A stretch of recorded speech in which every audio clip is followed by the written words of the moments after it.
Mapya malalim silikano mga wata! Kumusta kayo? Maligayang pagbabalik sa Dapit TV. Isang panibagong kaalaman at saya na naman ang ating pagsasaluhan sa araw na ito. Kasama niyo pa rin ang inyong gurong lingkod, Ginoong AC. Easy ka lang! Tayo natuklasin ang mundo ng asignaturang Filipino.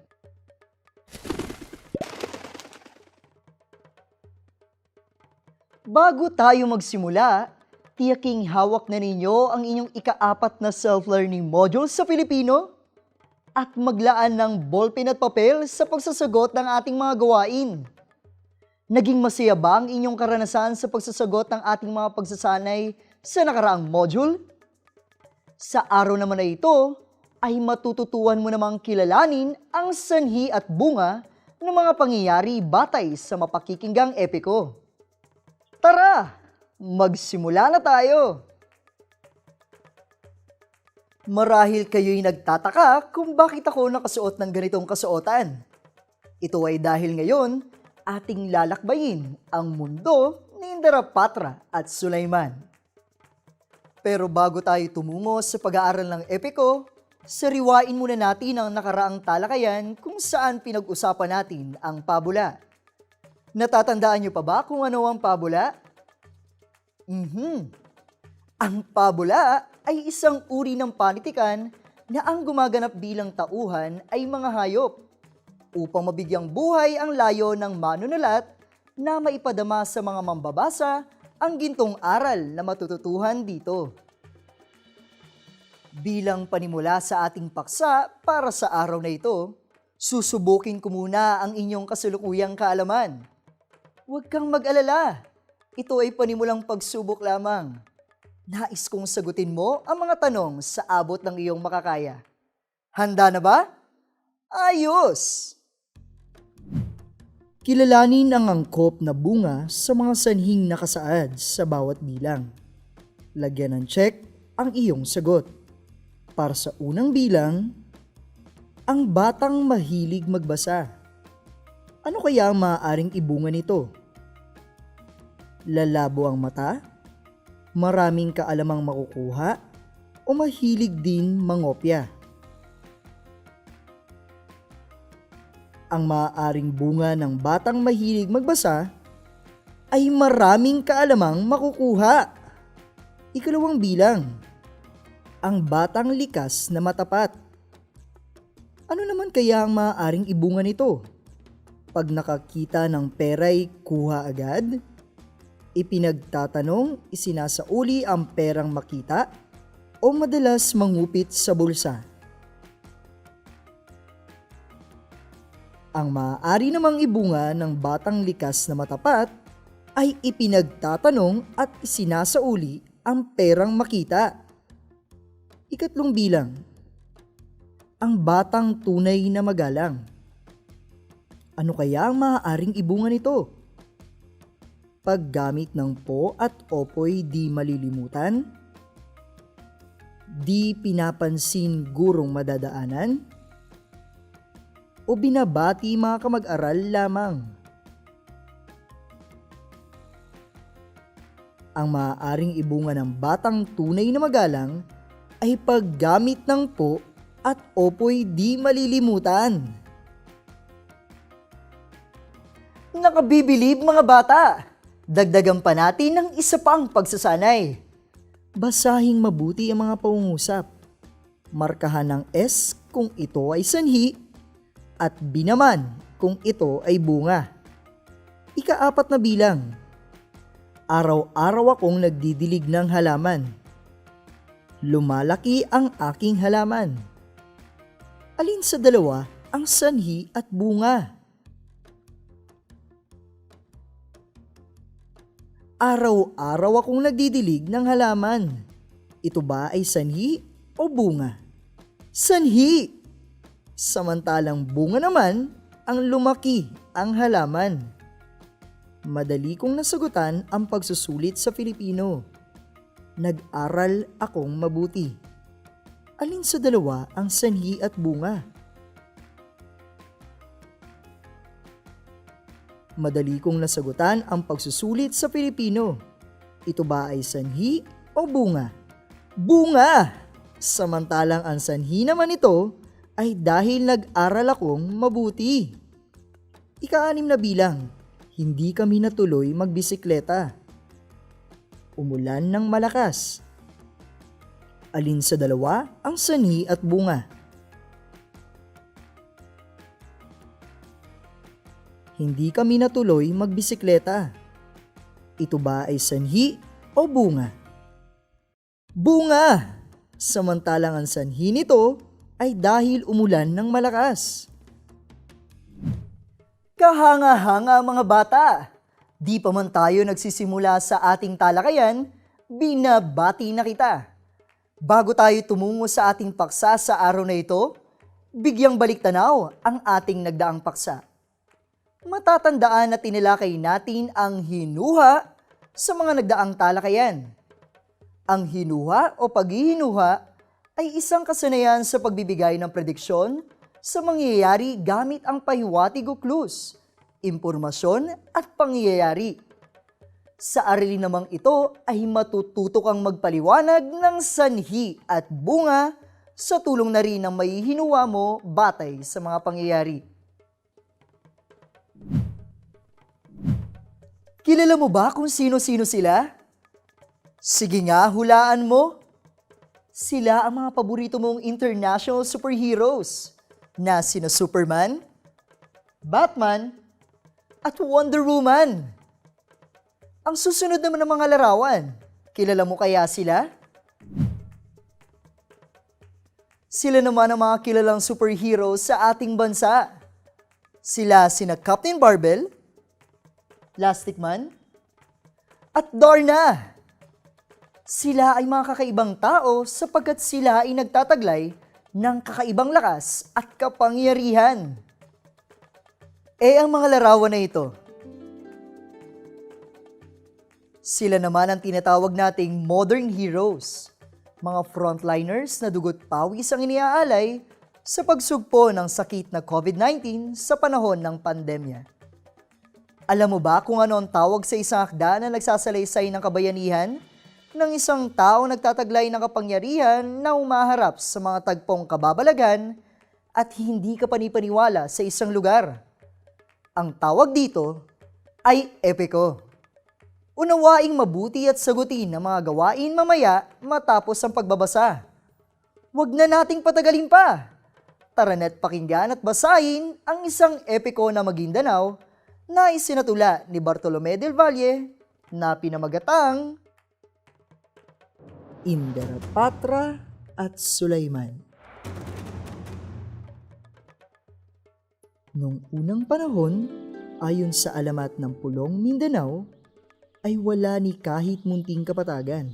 Pawang kabundukan ang tinatahanan ng maraming taong dooy namumuhay. Maligaya sila sapagkat sagana sa likas na yaman. Subalit ang lagim ay biglang dumating sa kanilang bundok na dati payapa. 4 na halimaw ang dooy nanalot. Unay si Kurita na maraming paa at ganid na hayop. Sapagkat sa pagkain, kahit 5 tao'y kanyang nauubos. Ang bundok matutom ay tinirhan naman ng isang halimaw na may mukhang tao na nakatatakot kung ito'y mamasdan. Ang sinumang tao na kanyang mahuli, agad nilalapang, at ang laman nito'y kanyang kinakain na walang anuman. Ang ikatlo'y si Pa, na ibong malaki. Pag ito'y lumipad, ang bundok na bita na padidilim yung kanyang pakpak. Ang lahat ng tao'y sa kuweba tumahan upang makaligtas. Sa salot na itong may matang malinaw at kukong matalas. Ang bundok kurayang pinananahanan ng maraming tao ay pinapaglagim ng isa pang ibong may 7 ulo.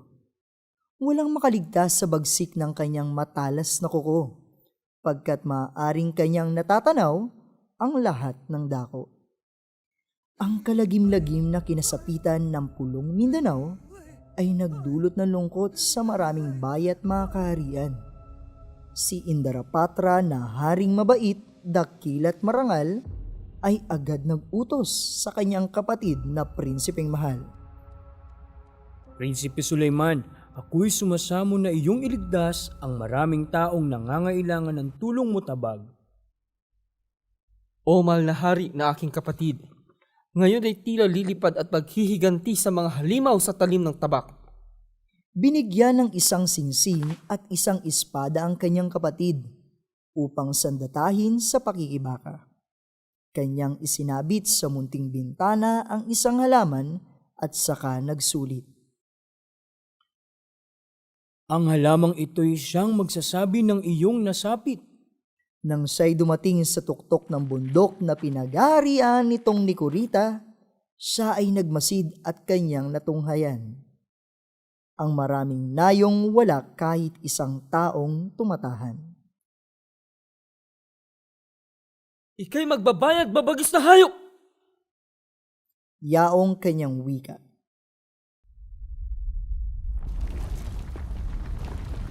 Di pa nagtatagal ang kanyang sinasabi, nagimbal ang bundok at biglang lumabas itong si Kuritang sa puso'y may puot.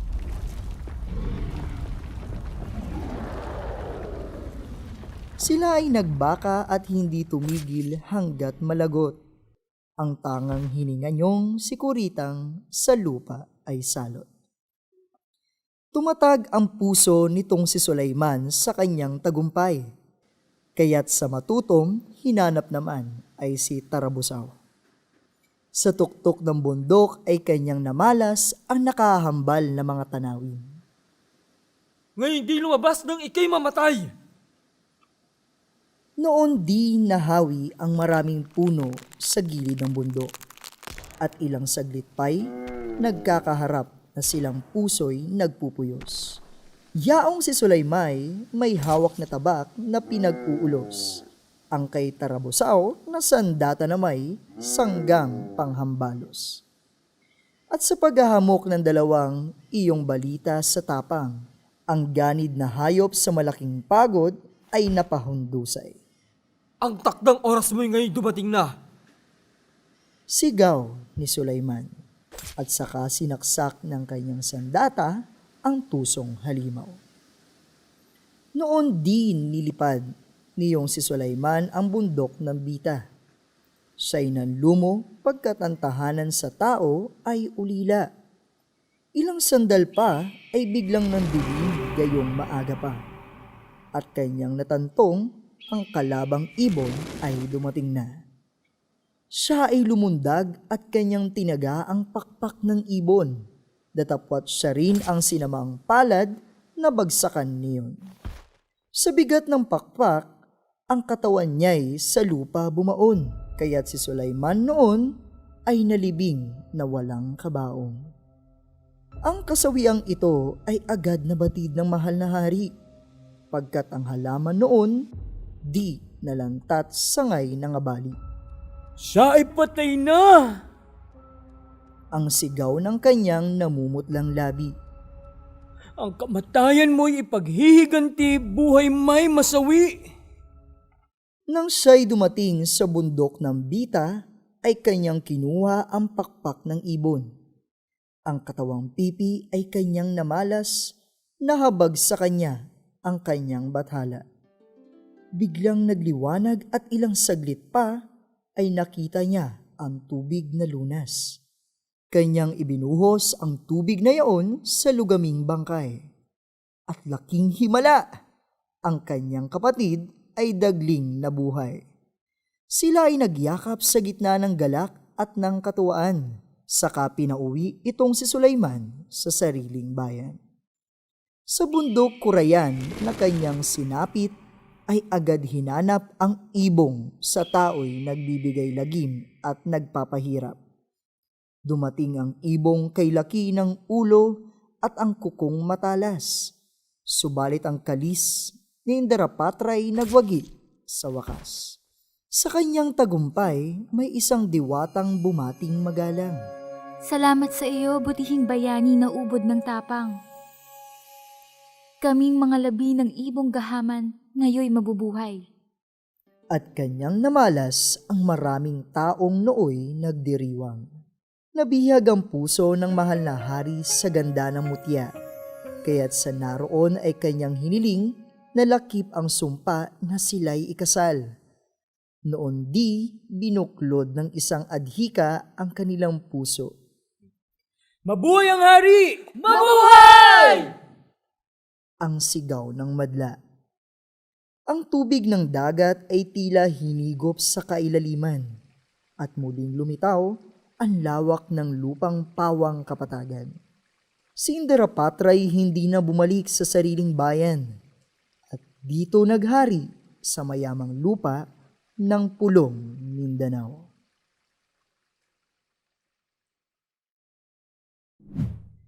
Nagustuhan mo ba ang binasa mong epiko? Hindi ba't para ka na ring nanood ng isang malaaksyong pelikula? Sa puntong ito, nais kong malaman kung tunay mong naunawaan ang napakinggang epiko. Sagutin mo ang mga sumusunod na tanong at isulat ang iyong sagot sa sagutang papel. Unang tanong, sino-sino ang dalawang pangunahing tauhan sa epikong iyong binasa? Ilarawan mo sila.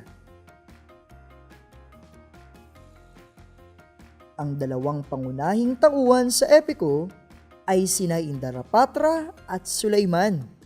Sila ay mga bayani ng kanilang bayan, malalakas at kayang makipaglaban sa mga halimaw. Ikalawang tanong, bakit nalungkot at napuno ng takot ang mga tao sa pulo ng Mindanao?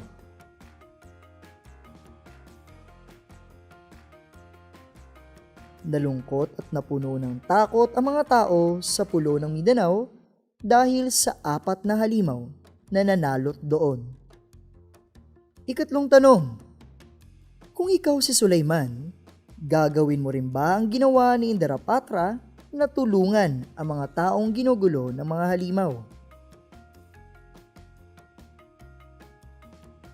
Opo, dahil ito lang ang nakikita kong paraan upang makatulong sa aking kapwa at para na rin sa ikabubuti ng kalagayan ng lupang kinagisnan. Ika-4 na tanong, sa iyong palagay, mahalaga ba ang pagtulong sa kapwa?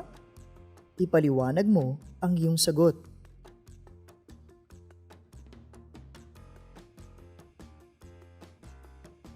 Aba, oo naman. Mahalagang taglayin ng isang tao ang pagtulong sa kapwa. Wala ka mang kapangyarihan tulad ng mga superheroes, may natatangi ka namang paraan upang tumulong kahit sa maliit na bagay. Ika-5 at huling tanong, sa panahon ngayon, paano mo maipapakita ang iyong pagdamay sa mga taong nahihirapan at nangangailangan ng tulong sa panahon ng pandemya?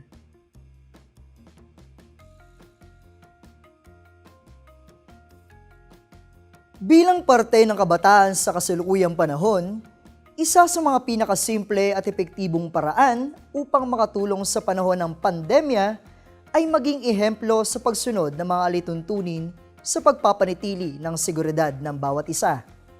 Sa paraang ito ay mababawasan ang bilang ng mga nagkakasakit at upang maibsan na rin kahit papaano ang hinagpis na nadarama ng mga tao sa unahan o tinatawag na frontliners.